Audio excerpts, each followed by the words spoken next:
Good morning and welcome to Coffee Club. My name is Abby Smith. I'm running for mayor of Kokomo, and this is a weekly video series where I answer a personal and a policy question, and we have coffee.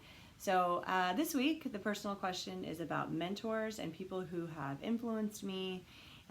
So I have many of them, honestly. I have been lucky enough to work in the nonprofit management industry, and that means you have volunteer boards. And there are lots and lots of great community leaders with many different experiences in many different industries. And I am a curious person and I like to ask a lot of questions. And so they have been patient with me and spent time with me. And I'm grateful for their willingness to do that. Again, I do have lots of mentors, lots of people I would consider influential in my life. But I want to tell a quick story about one of my mentors named Frank. And he was, a great boss and a great mentor, turned friend. But I worked for him in my early 20s or mid 20s to late 20s, and so you really are starting to get some experience. You think you know everything, quite frankly. And he helped me understand that I did not know everything, but in a great way. So this story is just really, I learned two lessons with it. So one time, there were files for the work that I was responsible for. They were kept in my office, and I wanted to file them a certain way. And he disagreed and wanted me to file them a different way, gave me a directive to do that, and I ignored it because he never uses those. They're my files. And so I did it my way. But then one day he came in and needed one of the files and went to the drawer and realized that he couldn't find it because they were not filed the way that he wanted them filed, and gave me a motivational speech on why I should have done it the way that he told me to do it.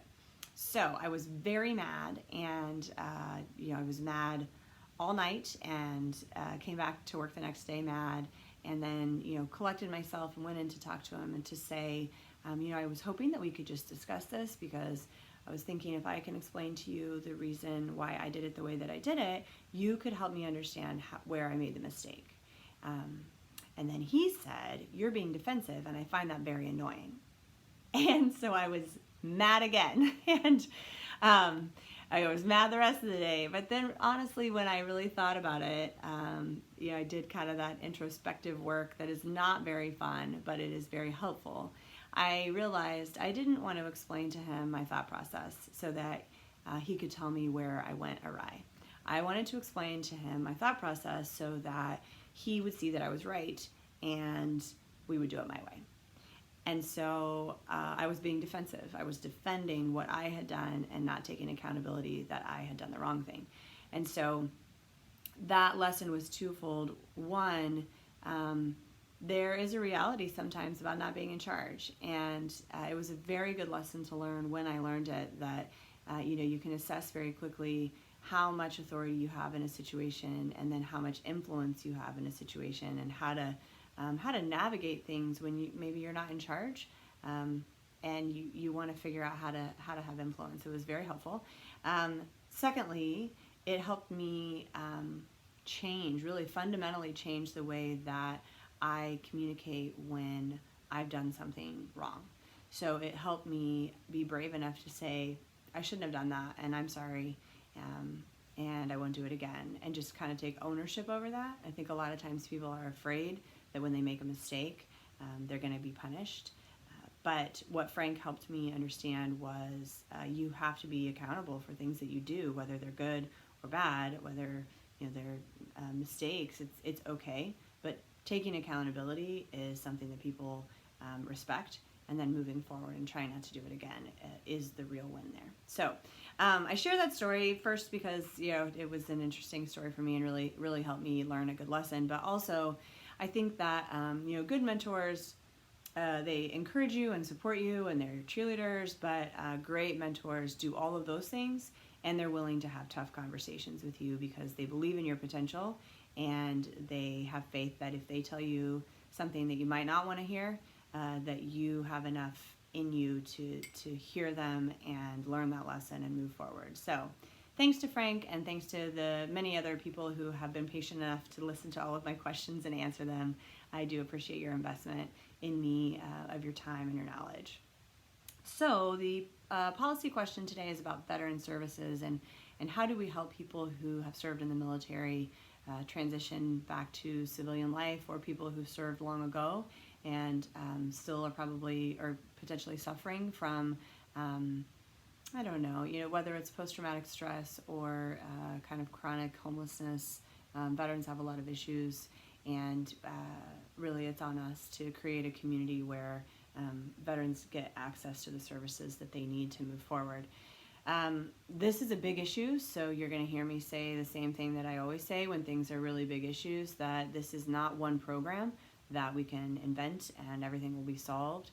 This will take many, many people working together, communicating openly, and having that one goal in mind, that common goal in mind of our people who served in the military, who live in our community, having access to the resources that they need. So that's the first thing, is that we have lots of resources here. It's just not everybody has access to them, and we need to help provide that. So hopefully, as the mayor, I can convene conversations and make sure that we're connecting those dots. Lots of wonderful people already working on services to people who've served in the military. So thank you for that. The second thing is that just because the resources are there doesn't mean that people are able to access them and keep going. So a lot of times having case management and having staff, whether that's in a community service organization or it's with the VA, having someone there who will help a person fill out paperwork or help them get to that appointment and really just encourage them along the way is really important. It's just like when you go to the doctor, something's wrong, you really need a family member or a friend there to listen to what the doctor has to say, because you're scared or you're frustrated or you're in pain, and that friend who's sitting there with you is there to listen, to help you figure out what to do to move forward and encourage you. So we really, if we're talking about veteran services, we can't undervalue the role that case managers play in helping people move forward and get the resources that they need. So then the third thing is, I'm not going to pretend like we have all the resources we need for veterans. We don't. Marion is too far away for many people to go to the VA Medical Center. We have to have something here in Kokomo.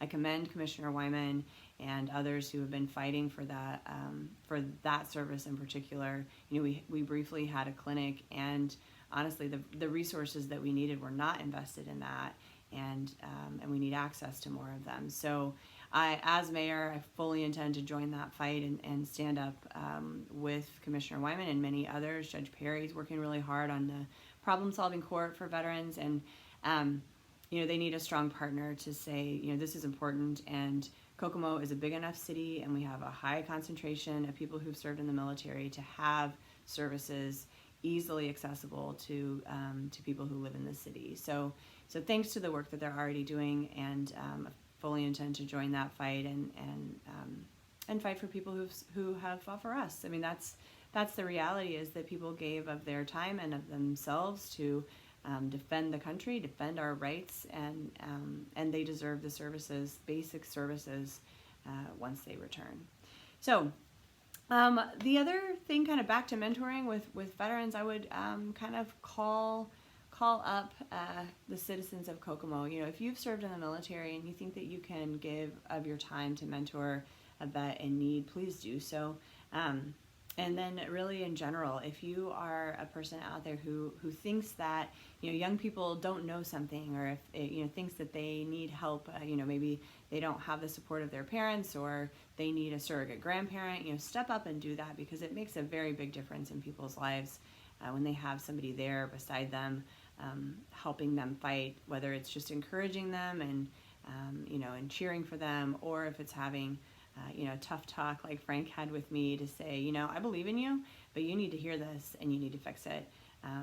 People need other people to stand beside them and mentor them through their life. So that's Coffee Club for today. Please register to vote. You have, I think, 27 days to do that. Voter registration ends on October 7th and voting begins October 8th. So get registered. If you want any more information on my stances on subjects, please check out the platform. We just launched a 38-page document that tells you everything you need to know about me and how I feel about issues and what I plan to do. There are action items with each of those things, so please check it out. Otherwise, I will hopefully see you out canvassing this week and see you at Coffee Club next week. Thank you.